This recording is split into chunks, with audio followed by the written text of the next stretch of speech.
Let's read this. Here we go. Sam from Noisegate here, and today we're having a look at the new Handytraxx Play from Korg. While not an official reissue, the Handytraxx Play was built and designed in collaboration with former Vestax president Toshihiro Nakama. True to Korg's MO, this modern reimagining perfectly captures the spirit of the OG whilst bringing it into the present with a whole set of new features for DJs and vinyl enthusiasts alike. Right away, the Handytraxx Play has a distinct 90s aesthetic. It's sleek, functional and compact. It's built to be lightweight yet durable, making it perfect for portable use. The built-in handle and removable dust cover make it easy to take anywhere, whether you're at home, in the studio, hanging outside or on the go. Starting with the side panel, we have your on-off button right next to the USB-C power socket, which can either be powered with the included AC adapter or via USB-C on a power bank. It's important to note that that cable needs to be USB-C to USB-C, not USB-C to USB-A, in order to appropriately power the device. Next up, we have our auxiliary in, if you wanted to connect a drum machine to scratch over or something similar, followed by the speaker on-off switch. Then we have our RCA outputs, the cartridge selector. So by default, this is going to be set to ceramic. You want to be sure to leave it this way unless you're switching the cartridge over to a moving magnetic one. The following section is our headphone section. We have our direct or master monitoring switch, which controls what is being sent through to the headphone send, our headphone socket, and also our master volume control for the headphones. Finally, we have our reverse fader switch to invert the settings of the fader. Moving over to the front panel, we have our master volume control. Important to note that this also does control the output of the built-in speakers, not just the RCA output. To the left of it, we have our scratch and effect on and bypass. Worth noting as well that if you notice that none of the effects are working, it's probably a good chance you have this in bypass. More often than not, you're going to find that you will probably have this just left in on, unless you're purely using this as a turntable for listening to records, in which case you might want to flick it over the bypass. Just below that, we have our filter section. We've got our 3 types of filters in here, which we'll cover in a little bit, as well as the cutoff knob, which is bipolar, with a nice little locking point in the center here. Next up, we have the looper section, which we will come back to in a moment. Below that, we have the RPM section, depending on the size of your record. Very rarely you'll come across a 78 RPM record these days. Generally speaking, it's going to be mainly 33 or 45. Below that, we have our delay, which is a tape echo style dub delay. Very simple, on off, a level control, your tempo or your time knob, and then the feedback control as well. You'll probably notice that with this, you're not going to so much be messing with the level. I found that the level is more of a set and forget scenario, and you're going to be turning it, controlling it more so with the on-off switch. And then finally, with the front panel, we have our crossfader for scratching. By default, having the crossfader to the left, you're going to be getting the platter send, and when flicking it to the right, you'll either cut out the signal or it will be over to the blended mix control from the looper. This is where the fader invert on the side panel comes in handy. If you inverted or you want to change the, rather than scratching with your left hand and using the crossfader with your right hand, you might find that's handy, this sort of scenario. Or you can actually invert this by unscrewing the top panel here and flipping it around, and then you'll probably want to invert the fader. Coming back over to the looper section, we have our record, stop and play controls. We have a mix, which is going to be a blend between the dry signal on the left side and the loop signal on the right side. And then finally a speed control, which is working off of a ratio of your original signal. So you probably want to usually start with this set in 1, and then if you realize you want to change the speed of your loop afterwards, you can invert it either faster or slower using this control. Very important to note as well that these buttons, in fact all the buttons on here, commence their function when you lift your finger off. So if you're noticing that the loop is not really working for you, the timing's feeling a bit funny, the start point is actually commencing when you lift your finger off of the button rather than pushing it down. Rather than talk about it too much, let's actually listen to what it sounds like. We've got this Tony Allen and Jeff Mills record here, so chuck it on the platter.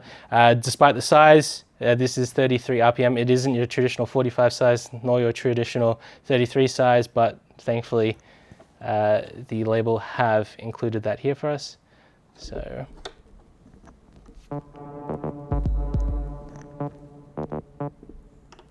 So if we come back to our filters, the first type of filter is your classic DJ filter. If I turn this to the right, we're going to engage the high pass, which is quite clean really. A little bit of resonance, nothing too crazy, but it does shelve off the low end really intensely the further you move up. And then in inverse, we're going to low pass mode. And it sounds great. I think it's a perfect filter for a DJ style filter. If we bring this back into the middle, I particularly like the second filter here, which is when it's lit orange. This is sort of like an EQ style notch filter. When we move to the right, it sort of keeps the low end in place. It's a little bit interesting. Well, it takes a little bit of that lower mid-range out. It keeps the low end in there, and it's really quite tight and punchy. Super fun for, I guess, if you were mixing with another track, or if you wanted to grab a sample, maybe on a noisy older record. It's got a whole bunch of tape hiss. You might find that just turning this up a little bit tames it a little bit more. And then when we go in the inverse, we actually find that we're boosting that low end a little bit more, as well as giving a little bit of a bump to that mid. Finally, we have our modulation LFO. Sounds very nice in low increments, I find. A little bit too intense when we crank it, but you know, if you wanted to freak out, throw some dub delay on that. A whole lot of fun. And then again, same but in the opposite direction. All right, that is our filter section. Coming back to the delay, we can turn this on, control the level here. If we start with you get like a bit of a really close flanger style effect when the time or the tempo knob is cranked all the way up, with our feedback as well all the way up. This is quite fun really. Pull the feedback bit down a bit.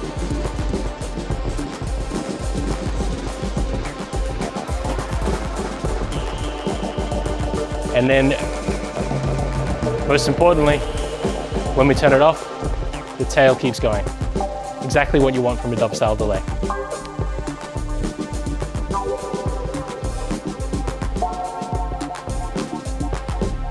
If we jump back over to the looper now, as mentioned, we've got our record, stop and play. Let's start by throwing this mix knob into the middle position so we get a blend of what we're going to capture as well as the record as it's playing. If I press this down, the moment I let go, the loop will start recording. And when I want to grab the end of it, the loop doesn't automatically start playing. It starts, you have to manually do that yourself.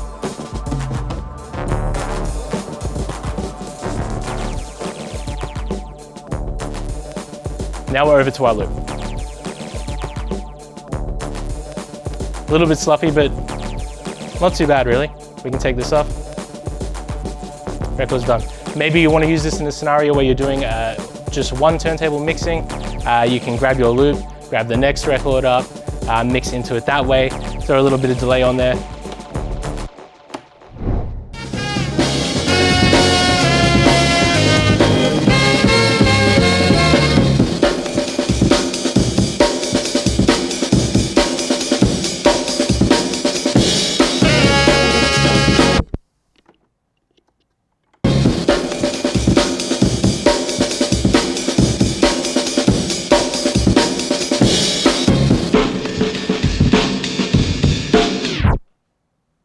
Jump over to here and then we can.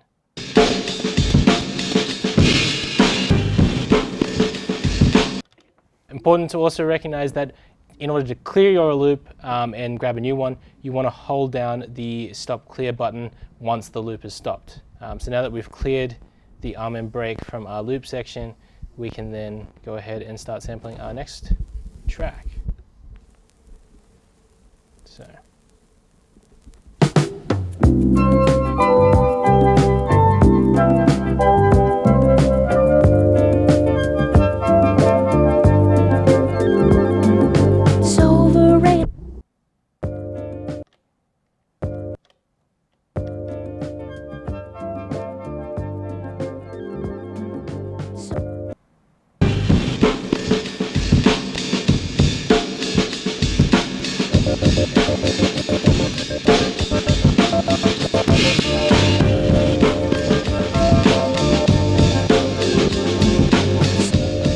it's coming along.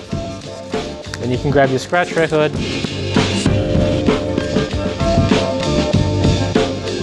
Maybe you want to add some kick.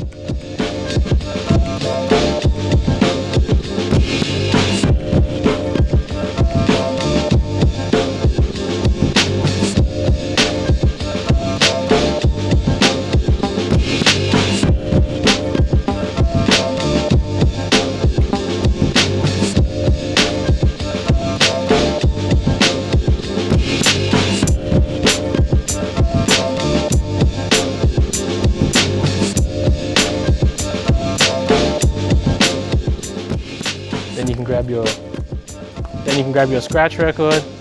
We've got this Wizard of Oz read-along book and record.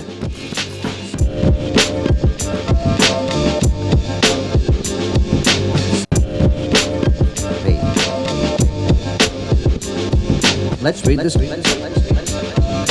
Here we go.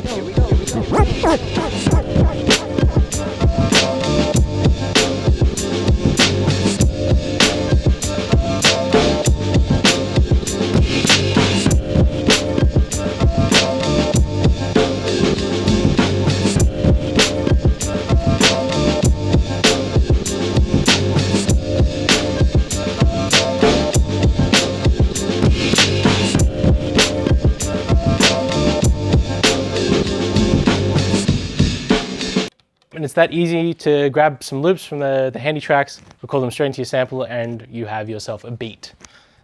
Another use case scenario for the Handytraxx would be is if you wanted to do some one turntable mixing. You can also do this with that built-in looper.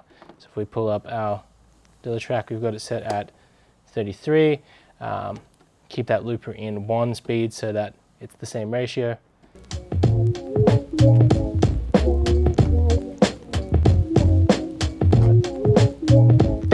So we'll grab a 4-bar looper.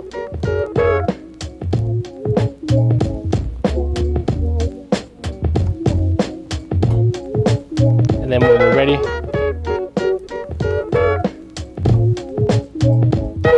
flip over. Now we're on our loop. We can then grab our next record. We're going to use some J Dilla again. Rest in peace. So we can queue up our next track. Pull that mix down a little bit. You can use the headphone send here to monitor what you're actually hearing, so you can queue up the record while the audience is listening to the mix out. They've just got the loop. Right now I'm going to pull that back a little bit so that we can both hear what's happening here.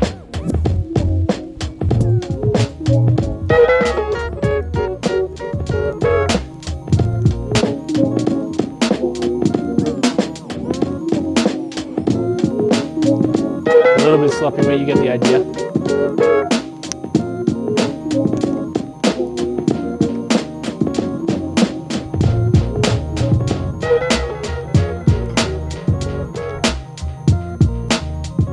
There you go. Mixed tracks with one turntable. I never thought you'd be able to do it, but thank you, Korg, you can. So overall, the Korg Handytraxx Play is the perfect addition for anybody looking to get into entry-level DJing, getting into listening to records and collecting vinyl, wanting to sample on the go. It's portableism dream, super lightweight, the built-in speakers sound great, truly is a fantastic blend of pro features and portability. Standout features, definitely the looper. A super wild decision to put a looper straight onto a turntable, but I love it. Being able to grab the sample as you're listening to the record, move on and capture it into your sampler later is a fantastic idea, especially if you don't have your sampler on hand in that moment. The delay sounds great. It's built really well. I'm actually very surprised with how it feels for something this light. All this being said, it's probably one of the most affordable options on the market as well if you are looking at getting yourself a turntable and especially a portable one. I would have loved to have seen some TRS outputs on the turntable rather than RCA, but that being said, most people with a turntable already, you're going to be set up for RCA. I would have loved some more control over the auxiliary input. If we could feed that into the looper, that would be amazing, especially if you wanted to build on your loop. Maybe you had a drum machine, you've captured a sample, you've got that in the looper, and you want to plug in some extra layers on top of that loop. essentially just build a beat on the turntable, that would be amazing. And just to top that off as well, it would be cool if we could control what elements are being controlled in the loop. Currently the looper is set before the filter and the delay. It could be fun to be able to capture those sounds into your loop, but you know, it's really not that important. I also would have loved to have seen a rechargeable put into the device.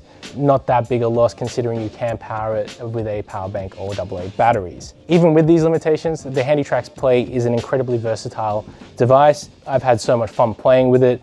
I think a lot of people are really going to love having these on hand, and I'm keen to see what people do with them. Shout out to Korg for sending us this one, and thank you for joining us today. Be sure to like and subscribe to the channel. We'll see you next time.